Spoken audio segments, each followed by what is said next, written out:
Hello viewers, welcome to the YouTube channel Lex Consilium Foundation and in the playlist इनसे मिलिए। आज हम मुखातिब हैं जस्टिस B.A. खान साहब से और जैसा आपको मालूम है इनका चेहरा आप पहले देख चुके हैं, इनसे बातचीत हो चुकी है और आज जो टॉपिक हम दोनों के बीच में है वो आपके सामने हम पेश करेंगे जुडिशियल ट्रेनिंग का। इसमें मैं बता दूं आपको कि हाई कोर्ट के जजेस के बारे में हम बात कर रहे हैं तो उसके दो मेन स्ट्रीम होते हैं।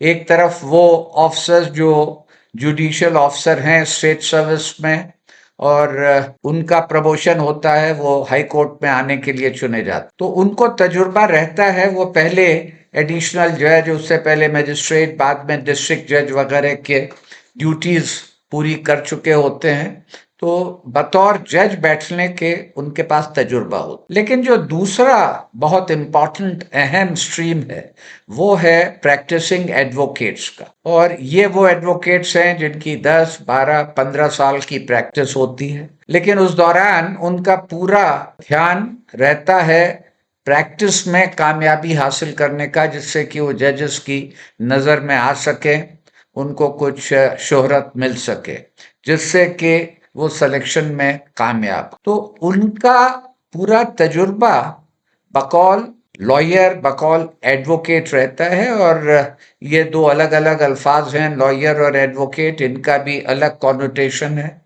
और इनसे बिल्कुल अलग हट करके एक डिस्टिंक्ट फंक्शन है जो कि जुडिशियल फंक्शन है जज का। तो यहाँ पर हम आपके सामने ये हाईलाइट करना चाहते हैं, ये सवाल उठाना चाहते हैं कि जब एक जज पूरा कॉन्स्टिट्यूशन में जो प्रोविजन दिए गए हैं उसके बाद जब सेलेक्ट हो जाते हैं, जब प्रेसिडेंट से वारंट इशू हो जाता है, उनकी स्वेरिंग हो जाती है, तो वो आकर के जज की कुर्सी पर हाई कोर्ट में बैठते हैं, लेकिन उसके लिए उनकी कोई ट्रेनिंग नहीं होती। और आजकल जो सिस्टम चला आ रहा है, चार्टर्ड कोर्ट जब बने थे हाई कोर्ट के उस वक्त से, तो इसमें वो आकर के सीधे पहले दिन से बैठने लगते हैं। अगर डिवीजन बेंच में हो सकता है उनको बैठने का मौका मिले सीनियर के साथ, चीफ जस्टिस के, लेकिन कोई बाकायदा स्ट्रक्चर्ड ट्रेनिंग नहीं होती। कोई उस ट्रेनिंग की ड्यूरेशन नहीं है कि क्या मियाद होगी, उसमें क्या सिखाया जाएगा, क्या उसका टेस्ट किया जाएगा, क्या उनकी कुछ गाइडेंस होगी, करेक्शन होगा, इसके बारे में हम बात करेंगे। और इस बात की शुरुआत जस्टिस B.A. खान साहब को प्रवोक करने के लिए मैं इस अल्फाज से करता हूं कि हमारे यहाँ अनट्रेन्ड जजेस होते हैं। All yours. जनरल साहब, तस्लीम खम, मैं इस बात का एतराफ करता हूँ और मेरी नजर में आप ये कहते हैं कि हम अनट्रेन्ड जजेस को कुर्सी पे बिठाते हैं, 100% सही है। तो होना तो ये चाहिए था कि जैसे हर एक प्रोफेशनल फील्ड में अगर आप किसी को सिलेक्ट करते हैं तो उसको एक टास्क देने से पहले उसको उसके लिए ट्रेन करते हैं जी, वो ट्रेन करके ही उसको फिर उस कुर्सी पे बिठाते हैं। बिल्कुल सही। तो हमारे यहाँ तो उल्टा है जी, हम क्या करते हैं, मान लो पहले मैं आपको डिस्ट्रिक्ट जुडिशरी का बताऊं। डिस्ट्रिक्ट जुडिशरी में हम कॉम्पिटिटिव एग्जामिनेशन होल्ड करते हैं, जैसे आपके आईपीएस में होता है, आईएएस में होता है। उसमें कोई जुडिशियल एलिमेंट होता ही नहीं है, चाहे क्या करके क्या नहीं करके, क्रैम करके और करके वो पास करते रहे। वो पास कर दिया, वहाँ पास करके बन गए सिविल जज। अब सिविल जज वो रात को बनते हैं, दूसरे दिन उनको कुर्सी पे बिठाते हैं। जब कुर्सी पे बिठाते हैं तो उनका ऊपर आसमान नीचे आता नजर नहीं आता है। वो समझते हैं हम बन गए सुल्तान, बन गए, जो भी बन गए वो भी बन गए। तो कोर्ट में उनका क्या करना है, कोर्ट कंडक्ट क्या है, कोर्ट कंट्रोल क्या है, कोर्ट एटिकेट्स क्या है, कोर्ट में कैसे होता है, कैसे नहीं होता है, तो स्टेजेस क्या है। मान लो अगर आपके पास सिविल केस है, उसके क्या स्टेजेस हैं, आपके पास क्रिमिनल केस है, उसको क्या करना है। इंटीरियम ऑर्डर तक लिखना नहीं आता, इंटीरियम ऑर्डर तक लिखना, जजमेंट की तो बात ही नहीं है। होना तो ये चाहिए था। अब शुरू हुआ है इंडक्शन कोर्सेज, हम उसको बोलते हैं हमारे यहाँ। जनरल साहब, कोई हर एक हाई कोर्ट में एक एक जुडिशियल एकेडमी है, स्टेट जुडिशियल एकेडमीज है, और वो स्टेट जुडिशियल एकेडमीज भी मान लीजिए बराए नाम है। एक्सेप्ट ये जो इंडक्शन कोर्स है, इंडक्शन कोर्स में मेरे हिसाब से एक फिक्स टर्म जैसे आईएएस प्रोफेशनल को आप देते हैं, आईएएस वाले को आप मसूरी भेज दें 1 साल के लिए सिलेक्ट होके, और सिलेक्ट होने के बाद उसको अटैच कर दें किसी तहसीलदार, कलेक्टर, नायब तहसीलदार के दफ्तर में 6 महीने 1 साल, फिर वो 2 साल कंप्लीट करके उसको बोलते हैं आपका ये जी आप अंडर सेक्रेटरी हो गए। लेकिन 2 साल उसने रगड़ा खाया होता है, प्रैक्टिकल चीज देखी होती है उसने क्या है क्या नहीं है। हमारे यहाँ वो है ही नहीं। हमारे यहाँ तो ये होना चाहिए था सेम सिमिलर पैटर्न होना चाहिए था, एक इंडक्शन कोर्स होना चाहिए था। चलो कम से कम 6 महीने का तो रख दो, इन 6 महीने में इनको आधा भी ये सिखाओ, आधा भी ट्रायल सिखाओ, आधा भी कोर्ट सिखाओ, आधा बाकी लाज का जो भी है कैसे करते हैं कैसे नहीं करते हैं। उसके बाद कोर्ट्स के साथ इनको अटैच करो, जैसे आपके यहाँ मेडिकल में इंटर्नशिप होती है, जैसे आपके मेरे ख्याल में पुलिस में इंटर्नशिप होती है, बाकी सर्विसेज में इंटर्नशिप होती है, रेजिडेंट डॉक्टर होते हैं। हाँ रेजिडेंट डॉक्टर होते हैं। इनको बिठाओ एक किसी डिस्ट्रिक्ट जज के साथ कोर्ट में, या किसी सिविल जज जो ऑलरेडी 5-10 साल काम कर चुका हो, वहां इनको बिठाओ और 2-4 महीने या 6 महीने वहां अटैच रखो।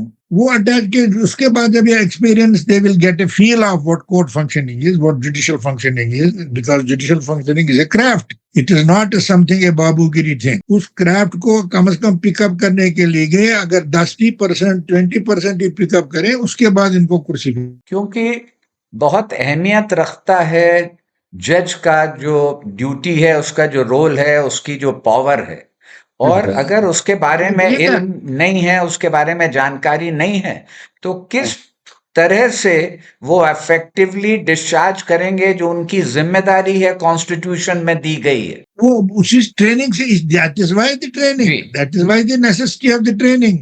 नाउ ट्रेनिंग में हम क्या करते हैं, we adopted trial and error method. Trial and error method होता है, मुझे याद आ रहा है, उसपे हमारी यहाँ कश्मीर में वो एक हाउस बोट पॉपुलेशन है जी, वो जब अपने बच्चे को स्विमिंग सिखाते हैं, वो कोई ऑर्गेनाइज नहीं होता है कि भाई ऐसा करो, आप ऐसा करो, ये ब्रेस्ट स्ट्रोक हो गया, ये फलाना चीज, ये फ्री स्टाइल हो गया, वो नहीं करते हैं। वो अपने हाउस बोट से उसको गिराते हैं दरिया में, वो बच्चा नीचे से स्ट्रगल करते करते करते ऊपर आता है और 5-6 दिन में वो स्विमिंग सीख जाता है। But that is not an organize swimming, उसको ट्रायल एंड एरर मेथड कहते हैं। इसी तरह हम ट्रायल एंड एरर पे करते हैं कि भाई सिलेक्ट हो गया, चाहे वो क्राइमिंग से हो गया, किससे हो गया, इसको बिठाओ कुर्सी पे, सीख जाएगा कुर्सी पे, तो उसको 4-5 साल लगते हैं एक्लेमेटाइज करने में। बिल्कुल सही।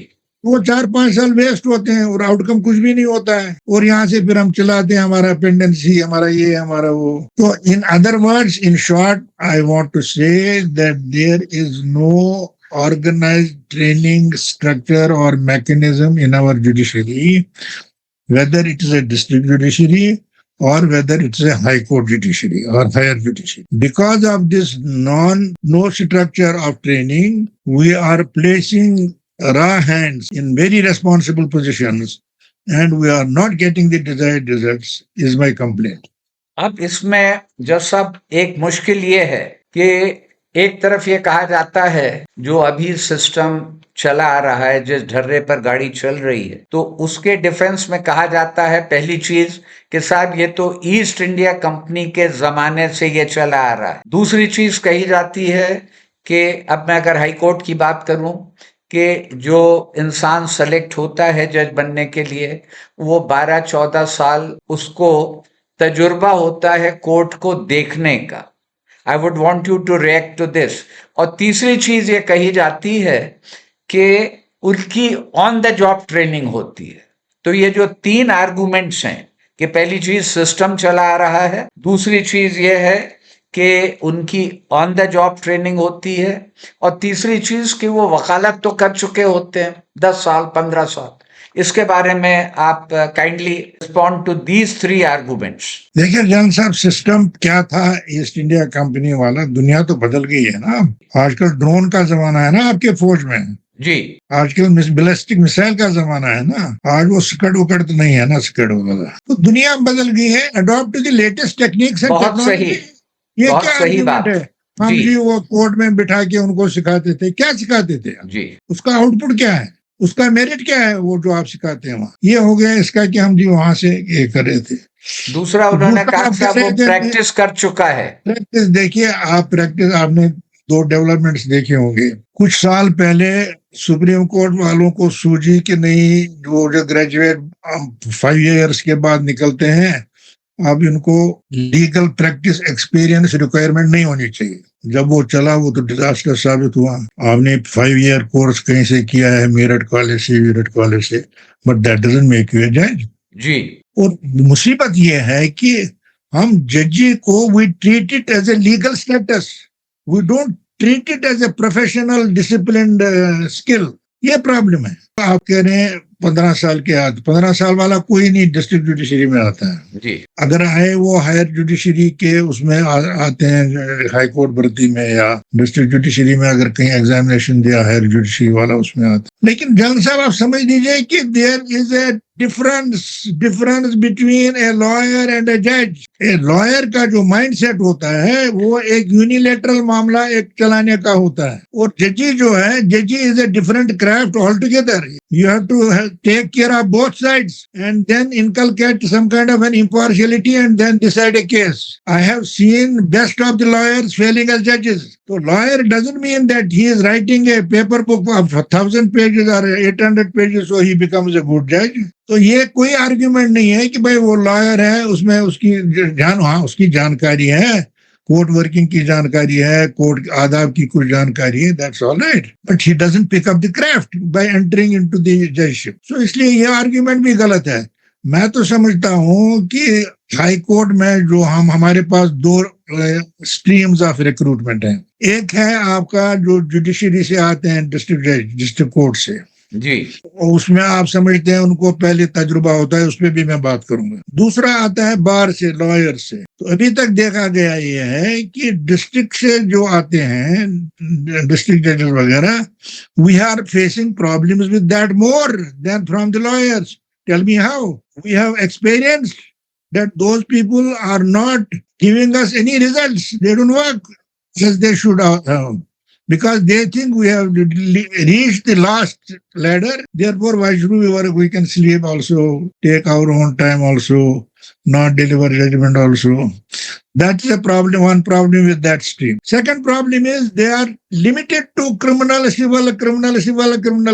They don't know anything about writ law. They don't know anything about intellectual property.